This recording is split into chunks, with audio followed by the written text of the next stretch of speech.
So at approximately 4:38 p.m., we received multiple 911 calls in regards to smoke and fire here at the Green Showers Park here, which is a city all-inclusive park. With the swift response of our officers, we had officers in the area already attending some calls for service and extra patrolling.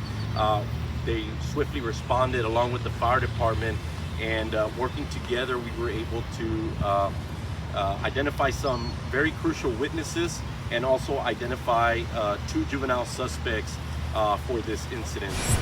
In coordination and collaboration, we also reached out to the Hidalgo County Fire Marshal's office who came out here and are also now spearheading this investigation with the assistance of the Palmview Police Department and the Palmview Fire Department. As you can see behind us, the all-inclusive park is almost a total, if not a total loss.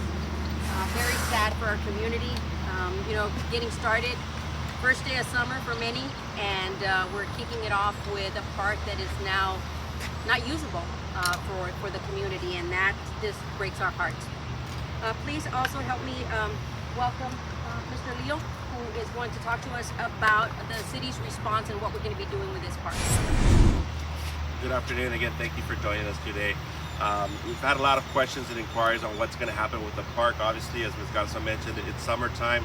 This park is heavily utilized by the community. Aside from the walking trails, we have the water park, and then of course we have the inclusive park behind us. Unfortunately, we did have to shut it down right now, as you can see, and it's going to be shut down until further notice. We are working diligently with the insurance company to see how quickly we can repair and replace the equipment. We don't have a timeline yet, as this just happened yesterday. However, we want to remind the public that we'll be putting out notices on social media and a press release if need be, because we are getting a lot of inquiries again as to the status, and a lot of people are looking forward to utilizing this location in the summer, and it's an unfortunate event. So again, we just ask the public and the community to be patient and to keep an eye out for that information. We will be putting it out as it becomes available. I also want to take the opportunity to again thank the public, that for those of you that have been sending in the information, cooperating with witnesses and so forth. We remind you, if you see anything like that, please feel free to report that kind of activity, whether it be suspicious, vandalism, things of those nature. Unfortunately, we have been subject to victims of prior vandalism, and we ask for the public's assistance in that matter. And I want to thank again the fire department and the police department for responding swiftly. Coincidentally, we have a substation here next door, so we're able to act quickly and salvage what was possible. But again, it appears that it's going to be a total loss, and we're going to have to work on that to get this back and ready for the community. So again, thank you for joining us today. And as Mr. Leo mentioned, this was a very fast-moving fire. And that's because of the equipment that is here. Not only the ground, the turf on it, but also the rubber and the plastic on the equipment for the playground. To talk to us about the fire and the response, please welcome our fire chief, Jerry Alanis.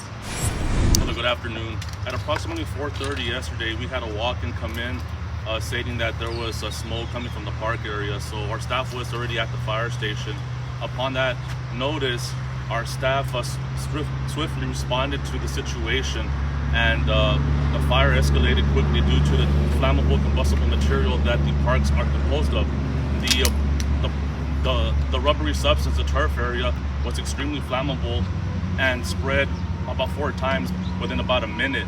So once our crew started to fight the flames, the fire was brought under control in about 10 minutes. And as the chief mentioned, this was fast moving. We're very lucky that there were no injuries. There were no injuries.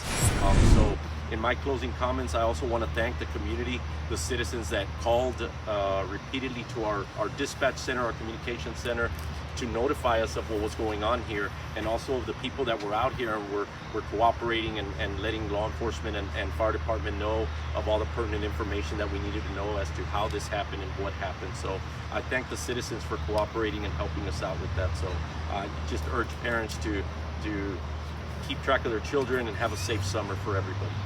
Yes, it serves as a reminder for the community, for parents even, that regardless of who commits a crime, even if it's a juvenile or someone above the age, the city of Palmview will work aggressively to ensure that anyone who does commit destruction of property, whether it be public property or private property, that where we can and where it permits, charges will be brought if we can, to make sure that there are consequences for this. So we will not let go incidents. We won't let incidents like this go without being investigated and without being sent to the appropriate authorities to make those determinations. We want to remind everybody that there are consequences to this, and that we want to make sure that the community knows that the city of Palmview won't tolerate this sort of actions, or leave them as they are. As you've heard already, you know, this destruction essentially kills the entire summer for our special needs children who had a place for the summer to enjoy, who will not have it, and unfair to them. So we'll make sure that the city of Palmview protects its property, and that anyone who needs to be held accountable is held accountable to that.